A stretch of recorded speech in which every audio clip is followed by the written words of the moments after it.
Polisi mengantongi sejumlah alat bukti serta keterangan saksi dan ahli untuk membuktikan keterlibatan Jessica Kumala Wongso dalam kasus kematian Wayan Mirna Salihin. Penyidik hanya tinggal memastikan satu pembuktian lagi, yaitu keterangan dari tersangka. Alat bukti yang dimiliki polisi salah satunya rekaman CCTV yang terpasang di Cafe Olivier yang merekam secara keseluruhan pertemuan Jessica, Mirna, dan Hani. Dalam rekaman, Jessica tampak 2 kali memindahkan gelas kopi Mirna. Akibat menengguk kopi yang berisi racun sianida, Mirna mengalami pendarahan di lambung sebelum tewas. Keterangan dari pihak kepolisian Australia menyebut bahwa saat berada di Australia, Jessica pernah bekerja di perusahaan kimia di Sydney. Sementara keterangan dari 3 orang saksi, yakni pembantu Jessica, Hani, dan manajer Cafe Olivier juga menguatkan kecurigaan polisi terhadap Jessica.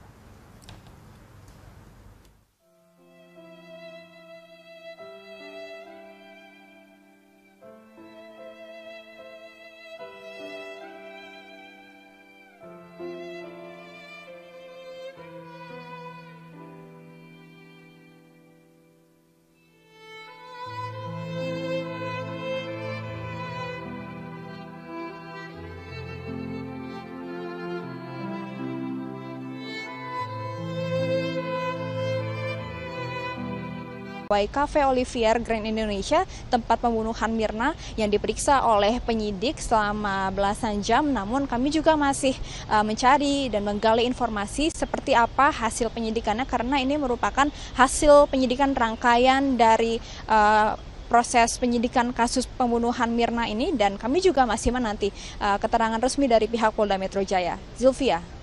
Baik, Egit Hapsari melaporkan langsung dari Polda Metro Jaya. Pemirsa, kuasa hukum Jessica Wongso, Yudi Wibowo, menyatakan pihaknya kecewa dengan penetapan kliennya sebagai tersangka. Menurut Yudi, alat bukti yang dimiliki kepolisian belum cukup kuat untuk menjadikan Jessica sebagai tersangka. Meski demikian, Yudi belum berencana mengajukan permohonan pra-peradilan.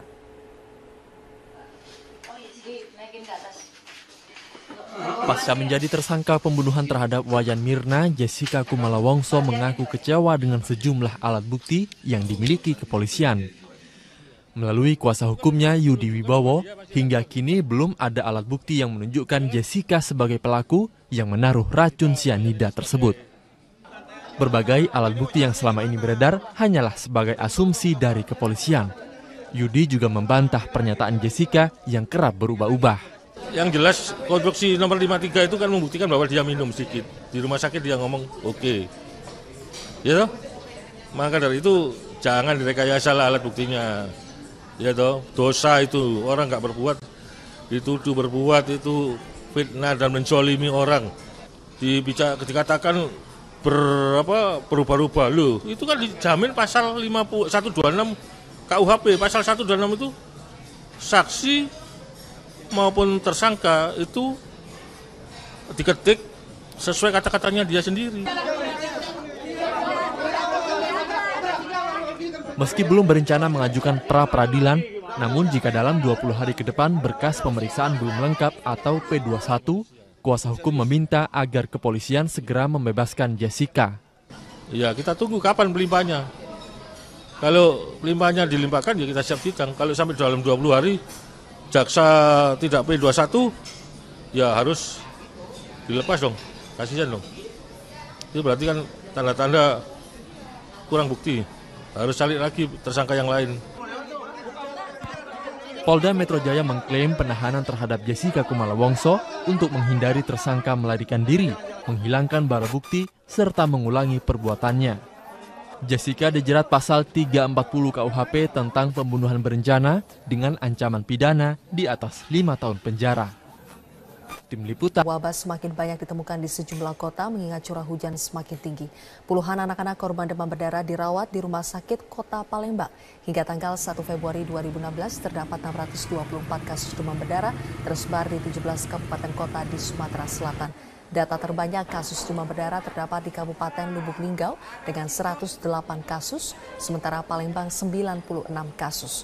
Dari jumlah tersebut, Dinas Kesehatan Provinsi Sumatera Selatan mencatat 10 pasien DBD meninggal dunia.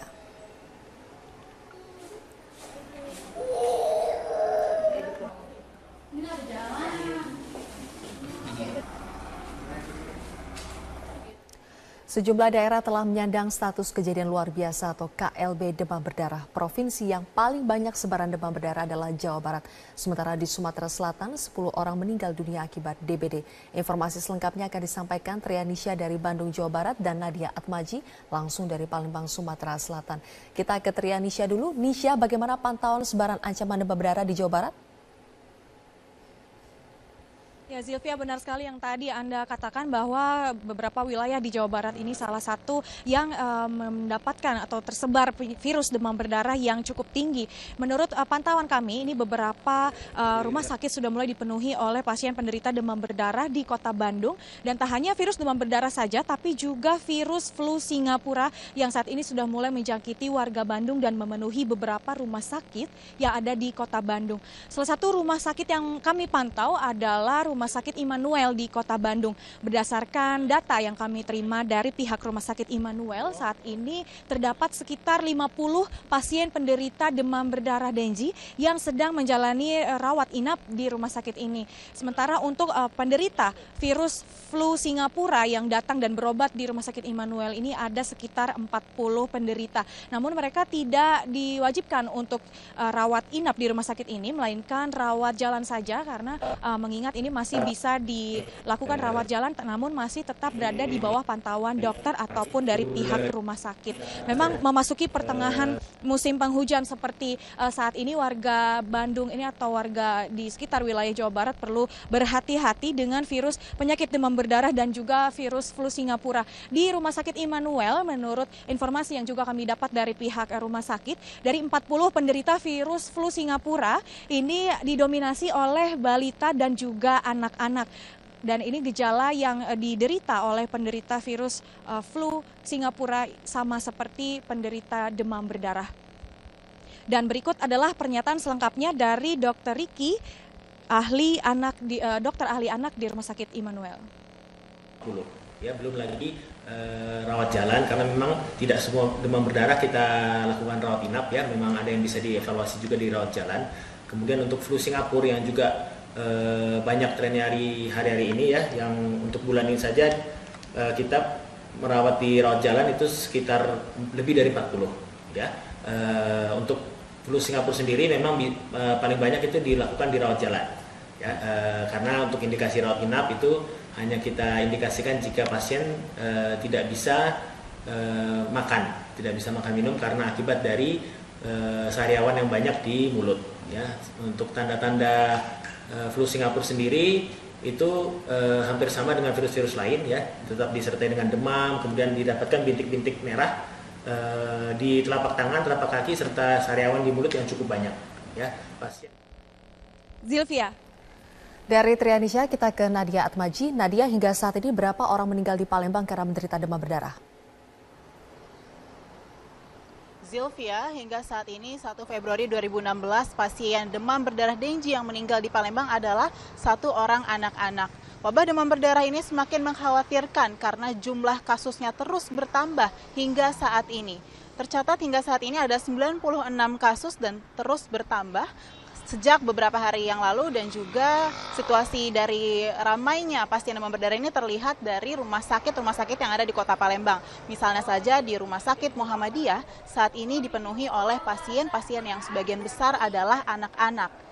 Hingga saat ini, menurut Dinas Kesehatan Sumatera Selatan, tercatat ada 624 kasus demam berdarah yang tersebar di 17 kabupaten kota di Sumatera Selatan. Sementara itu, hal ini merupakan sebuah kejadian. Tersangka itu diketik sesuai kata-katanya dia sendiri. Meski belum berencana mengajukan pra-peradilan, namun jika dalam 20 hari ke depan berkas pemeriksaan belum lengkap atau P21, kuasa hukum meminta agar kepolisian segera membebaskan Jessica. Ya, kita tunggu kapan pelimpahannya. Kalau pelimpahannya dilimpahkan ya kita siap sidang. Kalau sampai dalam 20 hari jaksa tidak P21, ya harus dilepas dong, kasihan dong. Itu berarti kan tanda-tanda kurang bukti. Harus cari lagi tersangka yang lain.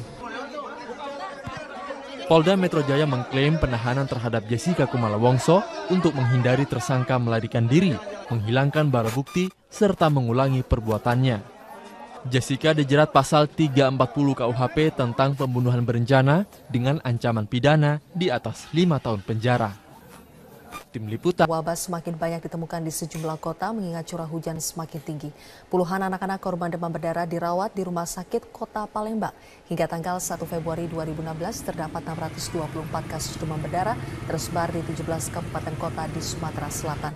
Data terbanyak kasus demam berdarah terdapat di Kabupaten Lubuk Linggau dengan 108 kasus, sementara Palembang 96 kasus. Dari jumlah tersebut, Dinas Kesehatan Provinsi Sumatera Selatan mencatat 10 pasien DBD meninggal dunia.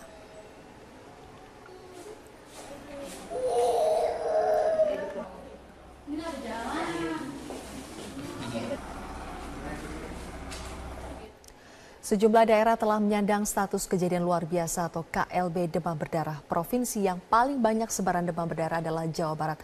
Sementara di Sumatera Selatan, 10 orang meninggal dunia akibat DBD. Informasi selengkapnya akan disampaikan Trianisha dari Bandung, Jawa Barat dan Nadia Atmaji langsung dari Palembang, Sumatera Selatan. Kita ke Trianisha dulu. Nisha, bagaimana pantauan sebaran ancaman demam berdarah di Jawa Barat? Ya, Zilvia, benar sekali yang tadi Anda katakan bahwa beberapa wilayah di Jawa Barat ini salah satu yang mendapatkan atau tersebar virus demam berdarah yang cukup tinggi.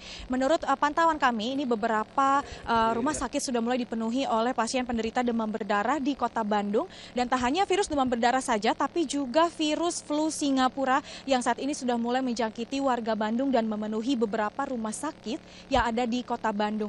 Salah satu rumah sakit yang kami pantau adalah Rumah Sakit Immanuel di Kota Bandung.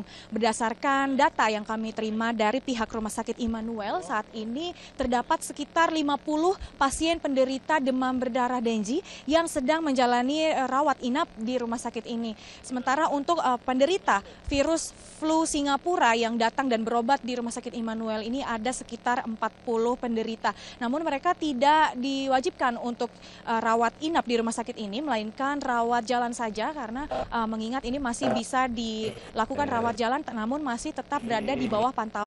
Polisi mengantongi sejumlah alat bukti serta keterangan saksi dan ahli untuk membuktikan keterlibatan Jessica Kumala Wongso dalam kasus kematian Wayan Mirna Salihin. Penyidik hanya tinggal memastikan satu pembuktian lagi, yaitu keterangan dari tersangka. Alat bukti yang dimiliki polisi salah satunya rekaman CCTV yang terpasang di Cafe Olivier yang merekam secara keseluruhan pertemuan Jessica, Mirna, dan Hani. Dalam rekaman, Jessica tampak 2 kali memindahkan gelas kopi Mirna. Akibat menengguk kopi yang berisi racun sianida, Mirna mengalami pendarahan di lambung sebelum tewas. Keterangan dari pihak kepolisian Australia menyebut bahwa saat berada di Australia, Jessica pernah bekerja di perusahaan kimia di Sydney. Sementara keterangan dari 3 orang saksi, yakni pembantu Jessica, Hani, dan manajer Cafe Olivier juga menguatkan kecurigaan polisi terhadap Jessica.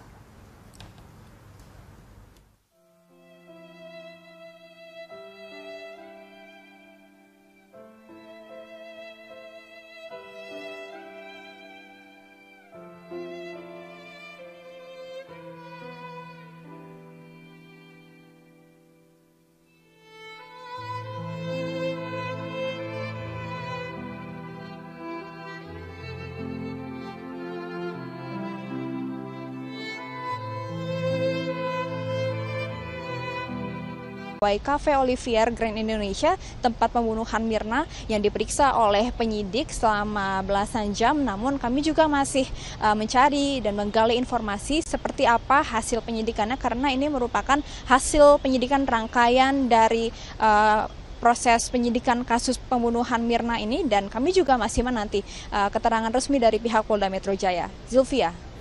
Baik, Egit Hapsari melaporkan langsung dari Polda Metro Jaya. Pemirsa, kuasa hukum Jessica Wongso, Yudi Wibowo, menyatakan pihaknya kecewa dengan penetapan kliennya sebagai tersangka. Menurut Yudi, alat bukti yang dimiliki kepolisian belum cukup kuat untuk menjadikan Jessica sebagai tersangka. Meski demikian, Yudi belum berencana mengajukan permohonan pra-peradilan.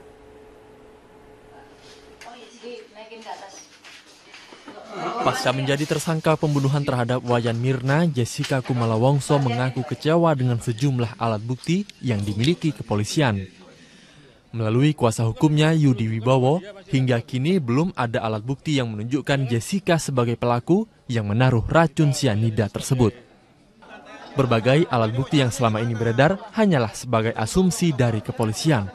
Yudi juga membantah pernyataan Jessica yang kerap berubah-ubah. Yang jelas konstruksi nomor 53 itu kan membuktikan bahwa dia minum sedikit. Di rumah sakit dia ngomong oke. Ya toh?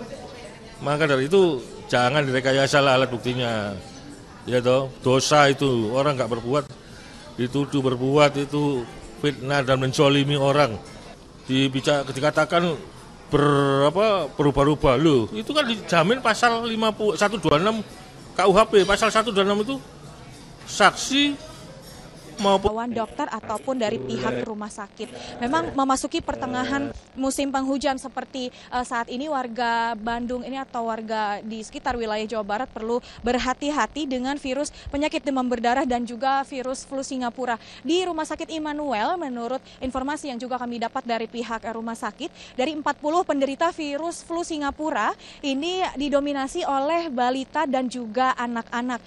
Dan ini gejala yang diderita oleh penderita virus flu Singapura sama seperti penderita demam berdarah. Dan berikut adalah pernyataan selengkapnya dari Dr. Ricky, dokter ahli anak di Rumah Sakit Immanuel. Ya, belum lagi rawat jalan, karena memang tidak semua demam berdarah kita lakukan rawat inap ya, memang ada yang bisa dievaluasi juga di rawat jalan. Kemudian untuk flu Singapura yang juga banyak trennya hari-hari ini ya, yang untuk bulan ini saja kita merawat di rawat jalan itu sekitar lebih dari 40 ya.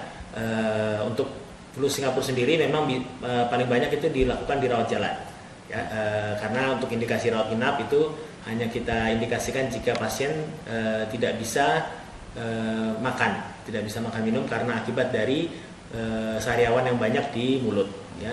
Untuk tanda-tanda flu Singapura sendiri itu hampir sama dengan virus-virus lain ya, tetap disertai dengan demam, kemudian didapatkan bintik-bintik merah di telapak tangan, telapak kaki serta sariawan di mulut yang